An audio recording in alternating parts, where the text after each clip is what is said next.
आजकल जो टेक्नोलॉजी सबसे ज्यादा चर्चा में है वो है 5G, चाहे वो अपनी फास्ट स्पीड को लेकर हो या फिर सोशल मीडिया पर चल रहे नेगेटिव कैंपेन्स की वजह से। एक्चुअली सिर्फ इंडिया में ही नहीं बल्कि दुनिया भर में 5G टेक्नोलॉजी सवालों के घेरे में रही है। ऐसे दावे किए जाते रहे हैं कि 5G से लोगों की सेहत पर बुरा असर पड़ेगा और 5G टावर से निकलने वाली रेडिएशन की वजह से लोगों को कई बीमारियां भी हो सकती हैं।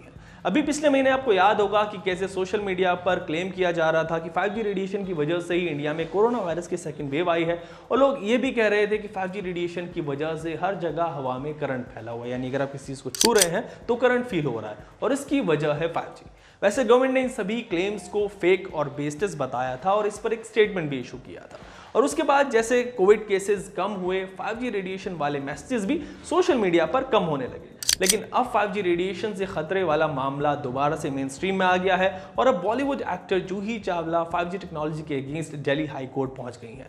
जूही ने कोर्ट में एक पिटीशन फाइल की है जिसमें उन्होंने कहा है कि 5G लोगों की हेल्थ के लिए एक्सट्रीमली हार्मफुल है और कोर्ट को इसकी इंप्लीमेंटेशन पर कोई डायरेक्शन देना चाहिए।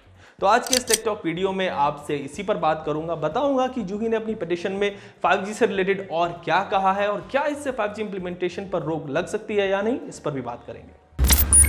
5G पर आज से नहीं बल्कि पिछले 2-3 सालों से काफ़ी बहस छिड़ी हुई है। कुछ लोग और ऑर्गेनाइजेशंस कहते हैं कि इससे इंसानों, बर्ड्स और एनवायरनमेंट को काफ़ी नुकसान पहुंचेगा, जबकि जो इंप्लीमेंटेशन के फेवर में है वो कहते हैं कि 5G सेफ है और इसके अगेंस्ट लोगों ने कॉन्स्पिरेसी थ्योरी डेवलप की हुई है। अब बॉलीवुड एक्टर जूही चावला जो एक एनवायरमेंटल एक्टिविस्ट भी हैं, वो 5G टेक्नोलॉजी की इंप्लीमेंटेशन के अगेंस्ट दिल्ली हाई कोर्ट पहुंच गई हैं। जूही ने अपनी पिटीशन में कहा है कि वो टेक्नोलॉजिकल एडवांसमेंट के अगेंस्ट नहीं है, किसी भी तरह की नई टेक्नोलॉजी के खिलाफ नहीं है, लेकिन उनके पास इस बात को मानने के पर्याप्त कारण है कि 5G रेडिएशन लोगों के लिए और उनकी हेल्थ के लिए बेहद खतरनाक है। जूही ने मांग की है कि 5G टेक्नोलॉजी को इंप्लीमेंट किए जाने से पहले इससे जुड़े हर तरह के रिसर्च और स्टडीज पर बारीकी से गौर किया जाए और फिर उसके बाद ही इस टेक्नोलॉजी को इंडिया में इंप्लीमेंट कराने के बारे में सोचा जाए।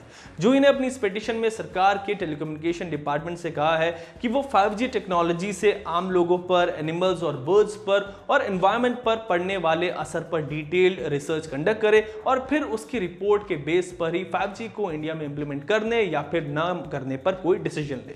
जूही ने इस पर एक स्टेटमेंट भी जारी किया है जिसमें कहा गया है कि इंडिया में 5G टेक्नोलॉजी को इंप्लीमेंट करने से पहले इसके RF रेडिएशन से इंसानों, एनिमल किंगडम और एनवायरनमेंट पर पड़ने वाले असर पर रिसर्च कराई जाए और उसको पब्लिक किया जाए ताकि सच क्या है ये सब तक पहुंचे। इस स्टडी में यह भी साफ किया जाए कि क्या 5G टेक्नोलॉजी से लोगों को या फिर फ्यूचर जनरेशन को कोई खतरा पैदा हो सकता है और इसके बाद ही 5G इंप्लीमेंटेशन पर कोई डिसीजन लिया जाए। जूही की इस पिटीशन पर अब हियरिंग 2 जून यानी कल होगी। अब कोर्ट इस पर क्या कहेगा और क्या डायरेक्शन देगा इस पर तो भी कुछ नहीं कहा जा सकता, लेकिन यह मैटर कोर्ट उस वक्त पहुंचा है जब इंडिया में गवर्नमेंट ने टेलीकॉम कंपनीज को 5G टेस्टिंग की परमिशन दे दी है और हर टेलीकॉम कंपनी जल्द से जल्द अपने कस्टमर्स तक 5G नेटवर्क पहुंचाने की कोशिश कर रही है। वैसे कंपनियां तो कह रही हैं कि भाई आप तक 5G इसी साल पहुंच जाएगा, but considering the current situation अभी 5G को आम लोगों तक पहुंचने में एटलीस्ट 2 से 2.5 साल लग सकते हैं।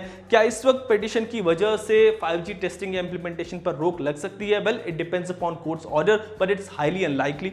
हो सकता है कि कोर्ट गवर्नमेंट को कोई एक डिटेल्ड रिसर्च कंडक्ट करने के लिए कहे और फिर उसमें टेलीकम्युनिकेशन डिपार्टमेंट 5G के फेवर्स में कई फैक्ट्स रखे। फॉर एग्जांपल WHO यानी कि वर्ल्ड हेल्थ ऑर्गेनाइजेशन के मुताबिक 5G से होने वाले नुकसान पर काफ़ी रिसर्च पहले ही की जा चुकी है और अब तक 5G का कोई भी एडवर्स हेल्थ इफेक्ट सामने नहीं आया है। 5G के हेल्थ हजार्ड्स की थ्योरी मिलीमीटर वेव्स पर बेस्ड है और इस पर भी WHO का कहना है कि 5G टेक्नोलॉजी में जिन रेडियो फ्रीक्वेंसीज का इस्तेमाल होता है वो इंटरनेशनल गाइडलाइंस के अंदर होती हैं और उनसे पब्लिक हेल्थ को कोई नुकसान नहीं पहुंचता। कोर्ट इस पिटीशन पर क्या आगे कहेगा और आगे 5G इंप्लीमेंटेशन के इशू पर जो भी लेटेस्ट अपडेट आएंगे वो मैं आपके लिए लेकर आता रहूंगा अपनी टिकटॉक वीडियोस में। आज के लिए इस वीडियो में इतना ही। Thanks for watching.